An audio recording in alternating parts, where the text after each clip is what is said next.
Ini anak-anak didakwa melakukan pengeroyokan, tetapi antara para tersangka itu tidak saling kenal. Bismillahirrahmanirrahim. Perkenalkan, nama saya Nunu Mujahidin, penasihat hukum dari anak-anak yang sekarang sedang menghadapi masalah hukum di Kota Tasikmalaya. Perkara ini diawali dengan adanya kejadian pengeroyokan di tanggal 17 November 2024, di mana setelah terjadinya pengeroyokan itu, pihak kepolisian selanjutnya tanggal 30 November menerbitkan surat perintah penyidikan. Di tanggal 30 November juga kepolisian sudah melakukan penangkapan terhadap 10 orang, yang 4 orang anak dijadikan anak pelaku atau tersangka, 1 orang dewasa dijadikan tersangka, dan sisanya dijadikan saksi.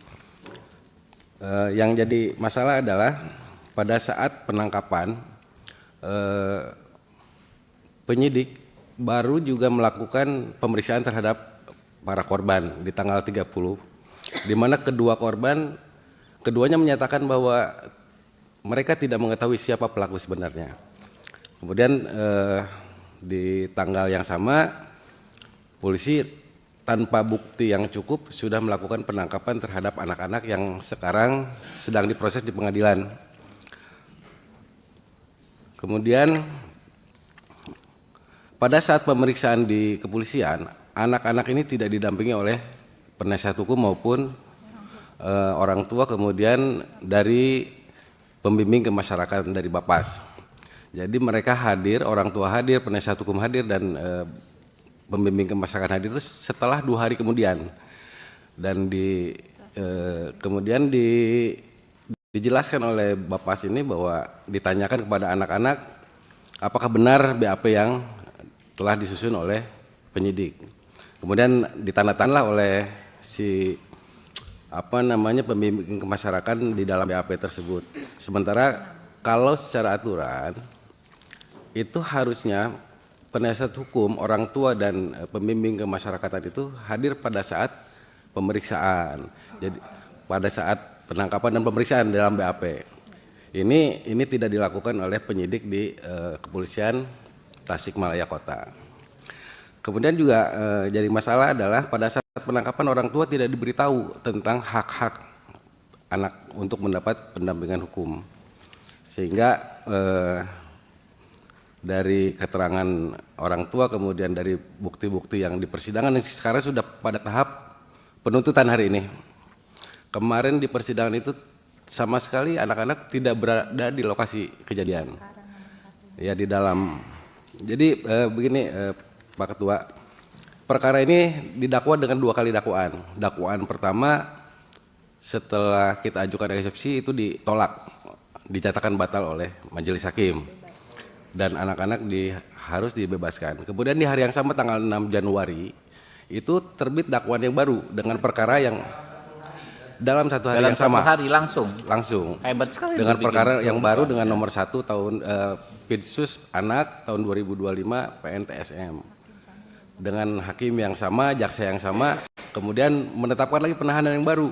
Jadi penahanan yang lama selesai. Itu anak ditahan sejak awal. Ditahan di rutan. Ditahan lagi. Terus. Kemudian di persidangan kemarin anak-anak ini semuanya tidak ada di tempat kejadian perkara pada saat terjadinya pengeroyokan dan pembacokan yang disangkakan. Iya. Jadi kemudian setelah diperiksa kemarin saksi-saksi alibi bahwa tersangka DW 16 tahun dan RS 17 tahun pada saat kejadian perkara itu berada di rumah RS. Lalu anak RF pada saat kejadian dari sejak September 2004 sampai dengan 28 November itu berada di Jakarta bersama ibu dan kakaknya. Kemudian tersangka FM 17 tahun itu sedang menginap di rumah temannya. Jadi dugaan kuat bahwa ini adalah salah tangkap itu terbukti dari persidangan kemarin, Pak Ketua. Kemudian yang jadi masalah lagi adalah bukti-bukti yang dihadirkan di persidangan. Semua barang bukti itu tidak ada kaitannya dengan perkara pengeroyokan. Contohnya Pak? Ya. Contohnya apa? Tidak ada kaitannya misalnya. Helm. Jadi yang disita itu 2 unit motor, kemudian 3 unit helm, hoodie, sama kaos. Yang kesemuanya itu diambil setelah 2 hari setelah BAP anak-anak. Kemudian yang dijadikan alat untuk membacok itu pun juga tidak didukung oleh hasil laboratorium daktiloskopi. Jadi hanya sekedar dihadirkan di persidangan, tapi di dalam berkas perkara itu tidak muncul, begitu yang Ketua. Nah, kemudian kemarin di dalam persidangan saksi perbalisan dari Polres yang bernama Pak Herman Saputra dihadirkan. Dia menyatakan bahwa dia telah melihat 28 titik CCTV. Tetapi CCTV itu tidak dijadikan barang bukti dalam perkara ini. Tidak ada CCTV. Di dalam persidangan tidak ada. Jadi saya tanyakan kenapa tidak dijadikan? Itu tidak penting kata dia.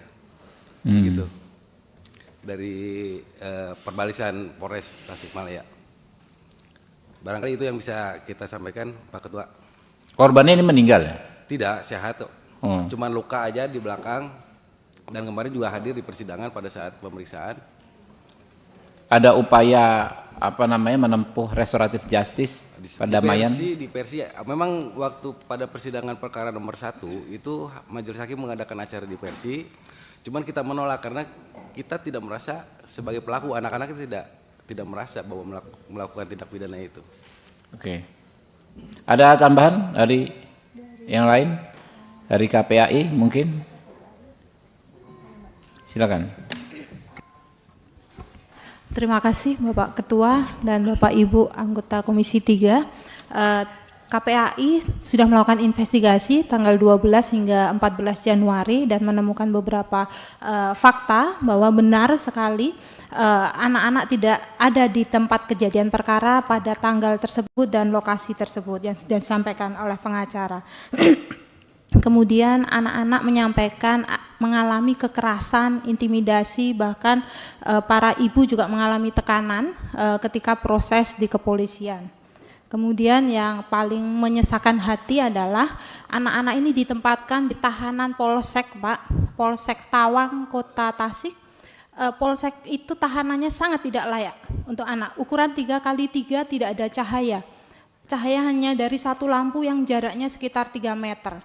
Jadi anak-anak itu aktivitasnya hanya mengaji, juz amma, tapi bacanya itu harus di pinggiran pintu sel. Nah, itu itu adalah salah satu bentuk bahwa tahanan di Polsek tidak layak untuk anak. Selain itu juga anak terbatas akses bertemu dengan orang tua. Untuk itu kami berkesimpulan bahwa kasus ini sudah jelas sekali anak mengalami pelanggaran hak yang serius, anak-anak Tasik, dan perlu sekali respon cepat dari pemerintah, aparat penegak hukum supaya kasus ini dapat terselesaikan dengan baik, anak-anak bisa segera kembali ke keluarga dan didukung pemulihannya, Pak. Pemulihan tidak hanya fisik psikis namun hak-hak dia selama anak ini ditahan unprosedural. Ya, termasuk kami juga bertemu dengan salah satu saksi anak yang umurnya masih 14 tahun, Pak. Dia sangat stres sekali, bahkan dia menutup diri, tidak mau seharian tuh hanya tidur saja, saking stresnya. Karena proses pemeriksaan yang sangat berat bagi dia, karena ketika proses penangkapan dia di video live juga. Nah, kemudian bahkan anak ini, anak saksi, ketika ada yang menyebut kata polisi itu saja dia sudah langsung masuk ke kolong, saking ketakutan. Nah, ini adalah bentuk-bentuk dampak yang luar biasa sekali ketika proses penegakan hukum terhadap anak unprosedural dan melanggar Undang-Undang Sistem Peradilan Pidana Anak. Demikian Pak dari kami. Terima kasih. Pak Nunu tadi waktu pemberhentian perkara tadi apa itu pra-peradilan atau apa Pak? Eksepsi Pak. Eksepsi, di eksepsi. Iya, onslah. Betul. Oke. Ada lagi teman-teman? Ya, silakan. Ini dari mana Pak? Baik, terima kasih Pak Ketua. Saya Joko Cumadi dari Fakultas Hukum. Joko ya? Ya, Fakultas Hukum Ilmu Sosial Ilmu Politik Universitas Mataram di NTB yang kebetulan dihadirkan di persidangan sebagai saksi ahli. Jadi kami melihat bahwa proses penanganan anak-anak ini sepertinya kembali ke tahun 80-an, bahkan kembali sebelum Undang-Undang Nomor 397. Ya. Nah, jadi penanganannya begitu paradigmanya paradigma retributif sekali gitu ya. Jadi saya lihat berbagai tindakan yang dilakukan APH itu banyak dilakukan secara unprosedural. Saya mencontohkan soal penangkapan. Yang penangkapan itu beredar luas videonya, bagaimana anak-anak ditangkap di rumahnya dengan diperlakukan tidak manusiawi. Kemudian yang anehnya lagi, yang ditangkap itu satu pun tidak ada yang kemudian menjadi tersangka. Jadi tidak ada surat penangkapan, itu tidak diperlihatkan kepada anak-anak itu. Dan ini anak-anak tidak jadi tersangka ini.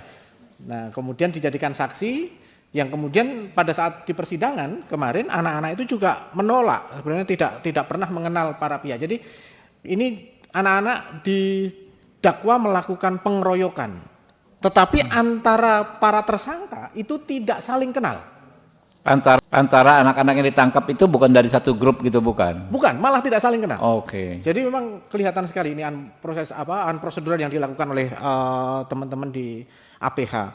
Kemudian BAP itu juga dilakukan sangat tidak manusiawi karena pelaksanaan BAP itu dilakukan dini hari jam 3, sekitar jam 3 dini hari, tanpa adanya pendampingan baik oleh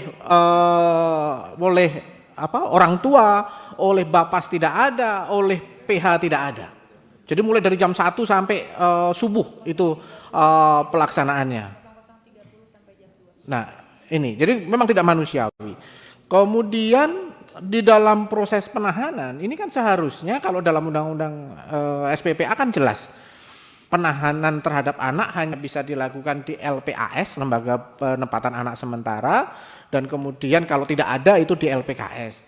Tetapi yang terjadi itu jelas penahanan mulai dari tingkat kepolisian, kejaksaan sampai di pengadilan itu penahanannya di rutan. Rumah tahanan itu di surat Sampai perintah sekarang penahanan ditahan di sudah mana, ada. Pak? Di Polsek sampai saat ini. sampai saat ini. Oke. Nah, inilah yang kemudian sepertinya memang perlu dievaluasi tentang penanganan-penanganan yang memang unprosedural yang dilakukan oleh aparat penegak hukum yang tidak medomani Undang-Undang Nomor 11 Tahun 2012 tentang SPPA. Saya pikir itu, Pak Ketua. Terima kasih.